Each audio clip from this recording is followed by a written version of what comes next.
Hello and welcome प्यारे बच्चों, कैसे हो सारे। मैं असीम भारद्वाज स्वागत करता हूं आप सभी का संसारम पे।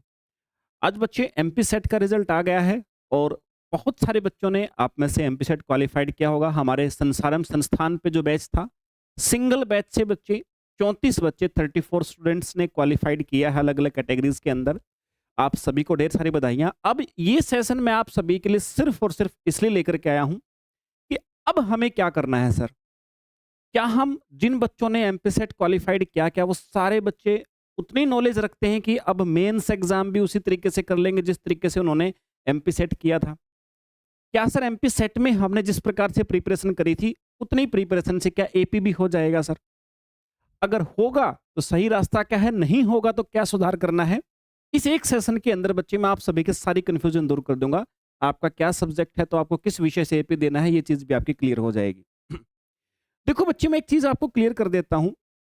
एक एग्जाम्पल से आपको बताता हूं कि अगर मान लीजिए कि एमपी सेट के अंदर किसी भी सब्जेक्ट में, सपोज करो किसी भी सब्जेक्ट में अगर 100 बच्चों का सिलेक्शन हुआ है, किसी भी विषय के अंदर 100 बच्चों का सिलेक्शन हुआ है, अगर मैं एमपी सेट की बात करूं, अब इन 100 बच्चों पे जो आपके मेंस एग्जाम के अंदर, इसके कंपैरिजन में अगर आप लोग देखोगे, इसके कंपैरिजन में देखोगे, अगर 100 बच्चे एमपी सेट में हुए हैं तो एपी की जो वैकेंसी आएंगी बच्चे 100 के कंपैरिजन में तो लगभग 10 वैकेंसियां ही होंगी। यानी फाइनली सिलेक्शन तो इन 100 में से 10 बच्चों का होना है। और यहाँ तो हमारे पास जैसे लाइफ साइंस की बात करें तो अकेले 100-300 बच्चे जो हैं वो सिर्फ जनरल कैटेगरी से सिलेक्ट हैं। अलग अलग कैटेगरी से और भी बच्चे हैं। टोटल वैकेंसी 100 आपके आने वाली हैं। यानी अगर 500-700 हज़ार बच्चों ने टोटल क्वालिफाई किया है तो उसमें से समथिंग समथिंग 100 के आसपास वैकेंसी आपकी रहने वाली है। यानी 10% ही बच्चे जो अभी एमपी सेट में हुए हैं उनमें से केवल 10% बच्चे, 10% लगा लो, 20% लगा लो, वैकेंसी के अकॉर्डिंग अलग अलग सब्जेक्ट का अलग अलग है ये रेशियो आपका। कुछ सब्जेक्ट में 10% भी नहीं है, तो 10 से 20% फाइनली जिनको जॉब मिलनी है बच्चे, इतनी वैकेंसियां भरनी है। अब एमपी सेट जिन बच्चों ने किया, मान लो मैंने एग्जाम्पल के लिए 100 बच्चे बोला, तो एमपी सेट इन्होंने किया, तो इन 100 बच्चों में से भी मैं आपको बताता हूं डियर एस्पिरेंट, इन 100 बच्चों में से भी लगभग लगभग 20 से 30% बच्चे ऐसे मिलेंगे आपको हर एक कैटेगरी के अंदर, जो बच्चे केवल और केवल लास्ट क्वेश्चन उनका सही हो गया इसलिए उनका सिलेक्शन हो गया। अगर एक दो क्वेश्चन गड़बड़ हो जाता वो बाहर थे। यानी कि थोड़ा सा मेहनत के साथ साथ थोड़ा किस्मत ने भी साथ दिया है। दूसरे बच्चे जिनका उतनी ही मेहनत करी थी और एक क्वेश्चन से बाहर हो गए तो उनसे ज़्यादा इनका लक काम आया है। मेहनत तो आई ही है डेफिनेटली। लेकिन बच्चे, ये जो लास्ट क्वेश्चन से सेलेक्ट हुए हैं, अब आपको क्या लग रहा है सर, इन्होंने प्रिपरेशन में कहीं ना कहीं तो कमी छोड़ी होगी। अब सेट तो हो गया, लेकिन सर इनको ये फाइनल एपी में जो सिलेक्शन होगा, यहां तक आने के लिए बताइए जोरदार मेहनत करनी पड़ेगी ना। यानी जैसी एमपी सेट की तैयारी करके आए थे वैसी तैयारी से तो काम नहीं करे। किसने एमसीक्यू बुक लगाई थी और फंस गए क्वेश्चन, बन गया काम। किसी बच्चे ने बहुत जबरदस्त तैयारी करी तो नंबर स्कोर अच्छा भी मिलेगा उसका, बाकी अभी स्कोर कार्ड आ जाएगा। तो यार मैं आपसे ये कहना चाह रहा हूं कि भाई, एमपी सेट में आपने तैयारी जैसे भी करी, ठीक है, क्वालिफाई हो गया आपका। अब आप जानते हो अपनी परिस्थितियां, आप जानते हो कि आपने कहां कहां लापरवाही करी थी। उस लापरवाही के बाद भी आपने जितनी मेहनत करी थी उसमें एमपी सेट तो हो गया, लेकिन उस लापरवाही के अंदर एपी नहीं होगा। एपी के लिए जबरदस्त तपस्या की आवश्यकता पड़ेगी। मैंने कहा ना, जितने अभी हुए हैं, जितने बच्चे अभी खुश घूम रहे हैं, इनमें से 10-20% आपके फाइनली सिलेक्शन के लिए जाने हैं। तो भाई, विषय तो गंभीर है। अभी आप ये कहोगे सर डरा रहे हो क्या, सर आप हमारी मेहनत को अंडर एस्टिमेट कर रहे हो क्या? देखो, मैं अंडर एस्टिमेट नहीं कर रहा।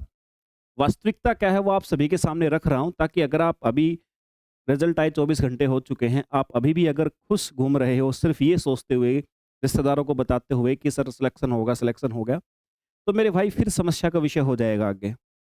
अब आपको डिसाइड कर लेना चाहिए, अब इन सारी चीज़ों से बाहर निकल करके सेंथोजिज्म, ये जो आपकी खुशी का माहौल है, अब इससे थोड़ा सा आगे निकल के इन सारी चीज़ों को भूल के अब अपने मेन टारगेट के लग जाना चाहिए। क्योंकि मैंने कहा ना, बहुत सारे बच्चे अब एपी के अंदर तो जिन्होंने किया है वो भी छूटेंगे। 10-20% का फाइनल होगा। तो ज़बरदस्त तैयारी चाहिएगी आपको। एमपी सेट हो सकता है कि आपने एमसीक्यू लगाए उनसे भी हो गया, बाई चांस। अब नहीं होगा। अब एपी के अंदर भाई मैंने कहा कि यार लगभग मान लिया मैंने कि भई आपका 100 बच्चे थे, मान लो एमपी सेट में हुए एग्ज़ाम्पल के लिए। अब 20 एपी की वैकेंसियाँ हैं, 100 बच्चों पे 20 वैकेंसी है एपी के, सपोज़ करो मैंने ऐसा मान लिया। अब इस 100 से 20 में आने के लिए अभी जिन्होंने एमपी सेट दिया है, अभी 100 बच्चे जो एमपी सेट दिया है, इन 100 बच्चों में से एमपी सेट के वो बच्चे भी होंगे जो पहले से ही इतनी क्षमता रखते हैं कि हम तो आ जाएँगे सर 20 बच्चों में, इतनी मेहनत कर रहे हैं और सर अगले आने वाले समय के लिए हमने आज से मेहनत शुरू कर दी है। कुछ बच्चे झूम रहे हैं अभी, कुछ बच्चों ने शुरू कर दिया है। तो सर कुछ तो है ना सक्षम बच्चे, अब इनको बीट करना पड़ेगा अगर आपको इनसे ऊपर आना है तो। तो सही रास्ता क्या है? सही रास्ता देखो मेरे भाई, पहले समझ लो जिन्होंने लाइफ साइंस विषय से क्लियर किया है ना, पहला तो सही रास्ता देखो कि आपको करना क्या है। जिन्होंने लाइफ साइंस सब्जेक्ट से किया है वो आगे एपी का एग्जाम या तो जूलॉजी से देंगे या फिर आगे वो एग्जाम बच्चे बॉटनी से देंगे। इन दो में से एक विषय से उनको आगे एग्जाम देना पड़ेगा। जूलॉजी से कौन देंगे? जिन्होंने अपनी क्वालिफिकेशन जो है जूलॉजी से कर रखी हो, जिन्होंने बॉटनी से कर रखी हो वो बॉटनी से देंगे। बट बाई चांस उन्होंने जूलॉजी या बॉटनी से नहीं, उन्होंने जूलॉजी के अंतर्गत कोई सब्जेक्ट से कर रखी है। तो देखो जूलॉजी से कौन-कौन दे सकता है? या तो आपने डायरेक्टली जूलॉजी से किया हो मास्टर्स, अगर जूलॉजी से नहीं किया तो फिर इनमें से कोई सब्जेक्ट होना चाहिए। फिशरीज से किया हो, एक्वाकल्चर से किया हो, एनवायरनमेंट साइंस से किया हो, लिनोलॉजी से किया हो, एंटोमोलॉजी से, बायोटेक्नोलॉजी से, बायो साइंस से, जेनेटिक्स से, बायो इन्फॉर्मेटिक्स से, लाइफ साइंस से या जेनेटिक इंजीनियरिंग। अगर इनमें से किसी भी विषय से आपने किया है ना क्वालिफिकेशन, तो बच्चे फिर आप जूलॉजी से दे सकते हो। और बॉटनी वाले microbiology, biotechnology, biology, environment science, bio informatics, genetics या जेनेटिक इंजीनियरिंग, ये 7 सब्जेक्ट हैं बच्चे। आपने इनमें से किसी एग्जाम से या डायरेक्टली बॉटनी से ही किया है, तो आप बॉटनी से एपी का एग्जाम दे सकते हो। ये तो हो गई सर हम एलिजिबिलिटी की बात। अब सर करें क्या? तैयारी कैसे करें? ठीक है सर हम एलिजिबल हैं। प्रिपरेशन कैसे करें? भाई प्रिपरेशन की बात सुन लो। 5 यूनिट जनरल स्टडी की आती हैं जिसके अंदर एमपी की ज्योग्राफी, एमपी की हिस्ट्री, एमपी की इकोनॉमिक्स, एमपी की पॉलिटी और जनजातियाँ। ये 5 यूनिट आपकी आती हैं, इनसे 50 क्वेश्चन, 50 चौके 200, 200 नंबर का और 150 क्वेश्चन आएँगे आपके सब्जेक्ट के, जो आप जूलॉजी वाले हो तो जूलॉजी के आएँगे, बॉटनी वाले हो तो बॉटनी के आएँगे। कुल मिला के 800 नंबर का पेपर आपका हो जाएगा। नेगेटिव मार्किंग भी होगी, ठीक है? तो सर अब इसके अंदर सेलेक्ट होने के लिए आप सभी को सबसे पहले तो आपको 10 यूनिट दी गई हैं, बॉटनी वालों को भी 10 यूनिट्स दी गई हैं, जूलॉजी वालों को भी 10 यूनिट दी गई हैं आपको। बॉटनी वालों का 20% सिलेबस एमपी सेट से मिलता है, जूलॉजी वालों का 70% सिलेबस एमपी सेट से मिलता है, लेकिन ओवरऑल अगर देखोगे कि जूलॉजी में कितना कंट्रीब्यूशन होगा तुम्हारे एमपी सेट वाले सिलेबस का, तो वो मुश्किल से 10-20% ही होगा। मिलता ज़रूर है, यूनिट सेम की सेम है, लेकिन क्वेश्चन पूछने की थीम अलग है, तो कंसेप्ट तो ठीक है, आपको बहुत सारे सेम भी पढ़ने हैं, बट एमसीक्यू प्रैक्टिस बहुत डिफरेंट करनी है। और जो यूनिट आपकी सेम है ना, उन यूनिट सेम यूनिट के अंदर भी आपको हर यूनिट में कुछ-कुछ सेक्शन जोड़ के अलग से पढ़ने पड़ेंगे आपको। तो लिखा नहीं होगा लेकिन अलग से जोड़ के पढ़ने पड़ेंगे। ओवरऑल वेटेज अगर देखोगे तो बहुत ज़्यादा नहीं है। हाँ, पीछे आपने पढ़ा है तो वो फ़ायदा देगा आपको समझने में। तो सर करें क्या? भाई 15 यूनिट तुम्हारा आज से लक्ष्य बना लो।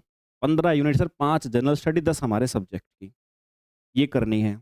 इनकी धुआँधार यूनिट वाइज़ प्रैक्टिस करनी है। जब 3-4 महीने पढ़ते-पढ़ते हो जाएँ तो सर फिर 2-4-5 मॉक टेस्ट लगा लेना, इससे ज़्यादा की आवश्यकता नहीं। मॉक टेस्ट की बजाय बुक से प्रेफ़र करना प्रैक्टिस। ये वहम निकाल देना कभी मॉक टेस्ट खरीदते फिरो 10-10, 20-20, 30-30, कोई फ़ायदा नहीं होगा। 5 लगा लेना मॉक टेस्ट, बहुत हो जाएगा लास्ट के मंथ में। ज़रूरी, सबसे ज़्यादा ज़रूरी है मेरे भाई ऑफ़लाइन बुक खोल के पढ़ना, उसको बैठना, उसके सॉल्यूशंस देखना। सॉल्यूशंस में से जो चीज़ें फँस रहे हो उसको इंटरनेट से अपने नोट्स बनाना, ताकि एग्ज़ाम से पहले रिवाइज़न कर सको। तो सर यूनिट कहाँ से करें? एमसीक्यूज़ प्रैक्टिस कहाँ से करें? क्योंकि जिस प्रकार से सेट में मैंने आपको करवाए थे इसी प्रकार से लास्ट के 1-2 महीने तो एमसीक्यू ही चलने चाहिए आपके, तब जाकर के बेनिफिट होगा। ये एमसीक्यू की पावर है ये, जितने बच्चों का सिलेक्शन हुआ है, ये 34 से ज़्यादा बच्चे जो सिलेक्ट हुए हैं, इनमें से आधे बच्चे एमसीक्यू की पावर से सिलेक्ट हुए हैं। एमसीक्यू इनको 2 महीने लगवाए थे मैंने। इन्होंने एमसीक्यू पे काम किया। जितने प्रीवियस ईयर थे मैंने सारे लगवा दिए थे। आपके साथ भी यही होने वाला है। आपको क्या करना है अब, समझ लो मेरे भाई, जिसको और एक चीज़ बता देता हूँ, मुझे पता है तुम में से कुछ बुद्धिजीवी ये भी सोचेंगे कि यार पैसे लग रहे हैं कोर्स परचेज़ करने में। भाई तुम ये 2-3 हज़ार रुपए के लिए अपने जीवन के अगले 50 साल दाँव पे लगा रहे हो, इतनी बता रहा हूँ आपको। दाँव पे जब बहुत बड़ी चीज़ लगी हो ना मेरे भाई, तो अगर आपके पास पैसे नहीं भी हों तो कुछ भी करके व्यवस्था की जानी चाहिए। और अपने अभी आप मैं इतना कहता हूँ, अगर इस साल में आप एजुकेशन पे आपने 1 लाख भी खर्च कर दिया, 50,000 खर्च कर दिया, मान लो कोई एस्पिरेंट 3 साल तैयारी किया किसी बच्चे ने, 3 साल में उसने 1 लाख खर्च कर दिया। भाई पहली और दूसरी सैलरी में सारे क्लियर, जितना तुमने 3 साल में खर्च किया उतना पहली दूसरी सैलरी में क्लियर, इतना लगता भी नहीं है। कहाँ तुम 50,000 करते हो, तुम मुश्किल से जो ऑनलाइन पढ़ने वाले बच्चे हैं मुश्किल से 10-20,000 खर्च करते हो। पहली सैलरी में डबल ट्रिपल आ जाते हैं। लेकिन उस पहली सैलरी से पहले आपको जो ये कंट्रीब्यूशन करना पड़ेगा, आपको पैसे भी खर्च करने पड़ेंगे, आपको मेहनत भी करनी पड़ेगी, सब कुछ करना पड़ता है। अब इतना तो आपके पास कलेजा होना चाहिए मेरे भाई। तो जिसको लगता है कि सर डेफ़िनेटली अब की बार करना ही है, इन बच्चों में ऊपर वाले जो 10-20% बच्चे हैं फाइनल जो सिलेक्ट होंगे सर उसके अंदर आना ही है। तो भाई मेरे पास आप सभी के लिए ये 2 चीज़ें हैं भाई। ये बॉटनी वालों के लिए आरंभ बैच है, जूलॉजी वालों के लिए प्रारंभ बैच है बच्चे। दोनों ही बैच आपके लाइव और रिकॉर्डेड दोनों रहेंगे। बैच चल रहा आपका। इस बैच के अंदर लगभग 2 यूनिट इसके अंदर हो चुके हैं, 2-3 यूनिट इसके अंदर हो चुकी हैं। जो हो चुका है वो सारा रिकॉर्डेड फॉर्म में है, क्योंकि हमारे जो बच्चे हैं जो पहले से कॉन्फिडेंट थे कि एमपी सेट होगा, वो बच्चे लगभग 1.5 महीने से पढ़ रहे हैं। आप सभी के लिए अब बर्डन लेने की आवश्यकता नहीं, हमारे पास इतना इनफ टाइम है, बहुत टाइम है अभी अपने पास में तैयारी करने के लिए, छोड़ने के लिए एक भी दिन नहीं है अभी। तो बच्चे अगर आप बॉटनी से देना चाह रहे हैं तो ये हिंदी और इंग्लिश दोनों ही मीडियम में है। बैच के अंदर ही आपको यूनिट वाइज सिलेबस होगा पूरा, जनरल पेपर का भी और आपका बॉटनी का भी। पीवाईक्यू एमसीक्यू दोनों चीज़ें सारे निपटवा दूंगा पेपर से पहले। लास्ट के 1-2 महीने तो आपकी एमसीक्यू प्रैक्टिस ही होनी है। मॉक टेस्ट बच्चे और डेली प्रैक्टिस करने के लिए शीट। जूलॉजी वालों के लिए भी सारी बातें बच्चे इस बैच के अंदर भी आपको हिंदी और इंग्लिश दोनों ही मीडियम के अंदर रहेगा। Unit wise concept, PYQ MCQ सारी बात इसमें भी रहेंगी, मुझे बार बार बोलने की आवश्यकता नहीं है। बैच जो है बच्चे अभी आपको 50% फीस के ऊपर मिल रहा है। नॉर्मली बैच की फीस जो बच्चे शायद 3 दिन और रहेगी, रिजल्ट आने के बाद हमने कहा था कि रिजल्ट जिस वीक में आएगा उस वीक तक ये फीस रहेगी। नॉर्मली फीस 5,999 रुपये होती है। रिजल्ट आने वाला जो वीक अभी चल रहा है, शायद 2 दिन और बचे हैं इसके, तो इन 2 दिनों तक और बच्चे इसके अंदर 2,999 इस बैच के लिए भी, इस बैच के लिए भी, ये आपकी कंप्लीट बैच की फीस रहेगी। वैलिडिटी की चिंता भूल जाइए, हर बैच पे लागू होता है। आप सभी जानते हैं कि पिछले साल जिन बच्चों ने एमपी सेट का बैच लिया था, तो उन बच्चों को इस साल का एमपी सेट बैच हमने फ्री कर दिया। तो वैलिडिटी तो हम कभी बच्चों को समस्या करते ही नहीं। आपने जो बैच लिया है वो 1 साल रखो, 2 साल रखो, शो आपको 1 साल की होती है जब एडमिशन लेते हो, लेकिन आप उसके बाद 1 साल और बढ़ाओ, 2 साल, 3 साल, 4 साल विदाउट एनी फीस कितने बढ़ा सकते हो। आप बस पढ़ने वाले होने चाहिए। रुकावट में हमारी तरफ से दिक्कत नहीं आएगी। वैलिडिटी के लिए कभी भी परेशान नहीं करेंगे आपको, कभी दोबारा फीस आपको 1 रुपया नहीं देनी पड़ेगी। जो बैच आपने लिया है वो 5 साल के लिए भी आपका है। बस आप पढ़ने वाले होने चाहिए बच्चे। तो मिलेंगे कहाँ से ये बैच? संसारम एप्लीकेशन अपनी आप सभी जानते हो। संसारम एप्लीकेशन डाउनलोड करो बच्चे। एप्लीकेशन डाउनलोड करके वहीं पर आपको अलग-अलग कैटेगरी बनी मिलेंगी। पेड कोर्स में जाओगे तो पेड कोर्स में जाकर अलग-अलग कैटेगरी आपको बनी मिलेंगी। अच्छा सर, इसके अलावा एक चीज़ आपको बोल दूँ, ये बैच आपको लेना है, बैच से प्रिपरेशन शानदार होगी आप सभी की। बैच के अंदर आपको गाइड किया जाएगा कि बैच के अंदर आपको किस प्रकार से पढ़ना है। आप जिस भी विषय से तैयारी कर रहे हो बच्चे, आप अगर जूलॉजी से तैयारी कर रहे हो बच्चे, तो जूलॉजी की यूनिट वाइज आपको बुक भी मिलेगी एप्लीकेशन पे। बैच के साथ-साथ बच्चे उसको भी ऑर्डर करके अपने घर पे मंगवा लो। ज़्यादा महँगी नहीं होगी, अभी 299 रुपए की बुक मिल रही होगी। ऐसे बॉटनी वालों के लिए बॉटनी की बुक होगी, बाइलिंगुअल है बुक सारी और डिटेल्ड एक्सप्लेनेशन है, पीवाईक्यू, एमसीक्यू सारी चीज़ें इसमें शामिल होंगी, यूनिट वाइज होंगी बच्चे। तो ये बॉटनी की भी जैसे ही कोर्स लो, साथ-साथ में बुक भी अपने ऑर्डर कर लेना घर पे, ताकि जो यूनिट पढ़ते जाओ उसके एमसीक्यू भी लगाने हैं, पीवाईक्यू भी बुक के अंदर है और मैं तो आपको यूनिट जैसे-जैसे कंप्लीट होते जाएँगे बच्चे आपको पढ़ाऊँगा ही। तो ये थी जानकारी आप सभी के लिए। सीरियस हो जाओ, अब मामला थोड़ा गंभीर है पहले की तुलना में, और बच्चे जब एक स्टेज क्रॉस कर लेते हैं ना, उसके बाद अगली स्टेज में अगर रह जाते हैं तो बड़ा दुःख होता है। अब वो चीज़ नहीं करनी है। अब सीरियस हो जाओ, ऊपर वाले बच्चों में आना है। तो बच्चे संसारम एप्लीकेशन डाउनलोड करके अपनी जर्नी को शुरू कर लो आज से, सीरियस होके प्लान बना लो अपना। मिलते हैं बच्चे फिर अपने एप्लीकेशन बैच के अंदर। जय हिंद भाई।